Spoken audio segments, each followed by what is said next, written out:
बांके बिहारी लाल की जय। सबसे पहले आप सभी को पापान कुशा एकादशी की हार्दिक शुभकामनाएं।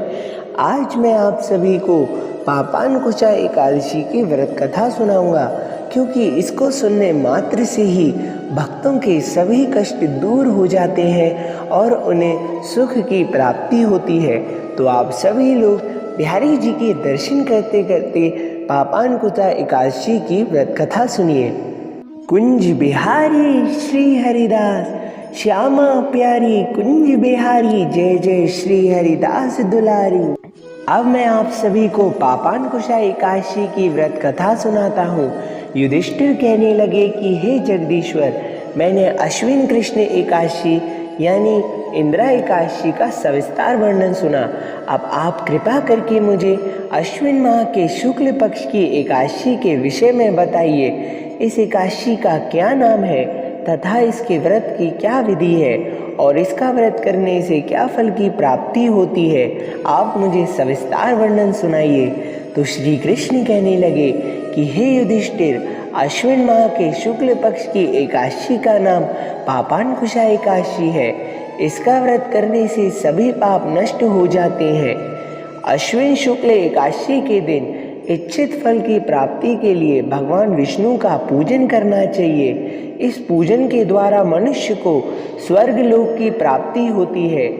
तो हे युधिष्ठिर, जो मनुष्य कठिन तपस्याओं के द्वारा फल की प्राप्ति करते हैं, वह फल इस एकादशी के दिन क्षीर सागर के में शेषनाग पर शयन करने वाले भगवान विष्णु को नमस्कार कर देने से मिल जाता है और मनुष्य को यम के दुख नहीं भोगने पड़ते। मनुष्य को पापों से बचने का दृढ़ संकल्प करना चाहिए।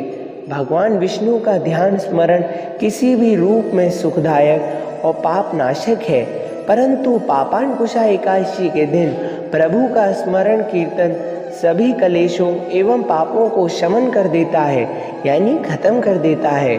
सो हे युधिष्ठिर, अब मैं तुम्हें पापान कुशा एकादशी की व्रत कथा सुनाता हूँ। प्राचीन समय में विंध्य पर्वत पर क्रोधन नाम का एक बहेलिया रहता था। वह बड़ा क्रूर था। उसका सारा जीवन हिंसा, लूटपाट, मद्यपान और गलत संगति के पाप कर्मों में बीता। जब उसका अंतिम समय आया, तब यमराज के दूत बहेलिया को लेने के लिए आए और यमदूत ने बहेलिया से कहा कि कल तुम्हारे जीवन का अंतिम दिन है और हम तुम्हें कल लेने आएंगे। यह बात सुनकर बहेलिया बहुत भयभीत हो गया और महर्षि अंगिरा के आश्रम में पहुंचा। महर्षि अंगिरा के चरणों पर गिरकर प्रार्थना करने लगा, हे ऋषिवर, मेरे जीवन भर पाप कर्म किए हैं। कृपा करके मुझे कुछ ऐसा उपाय बताइए जिससे मेरे सारे पाप मिट जाएं और मोक्ष की प्राप्ति हो जाए।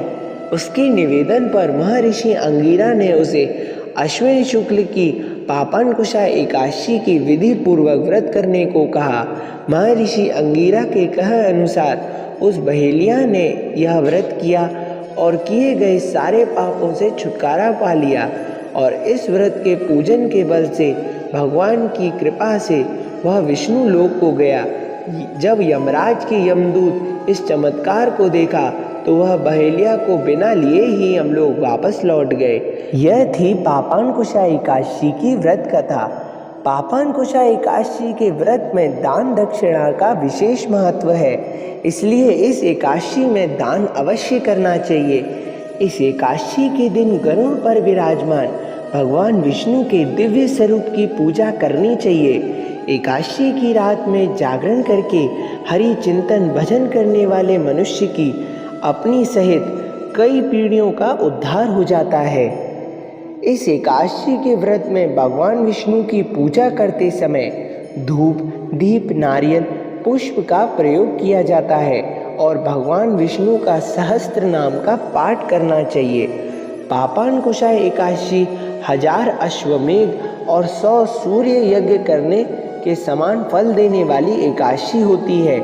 जो भक्त इस एकादशी के रात्रि में भगवान विष्णु के मंत्रों का जाप करता है उसे स्वर्ग की प्राप्ति होती है। और पापानकुशा एकादशी की व्रत कथा को सुनने वाले एवं सुनाने वाले दोनों ही मनुष्यों का कल्याण होता है।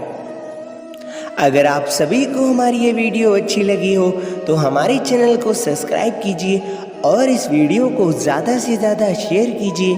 मैं मिलता हूँ आप सभी से अगले वीडियो में। राधे राधे। जय बिहारी जी की।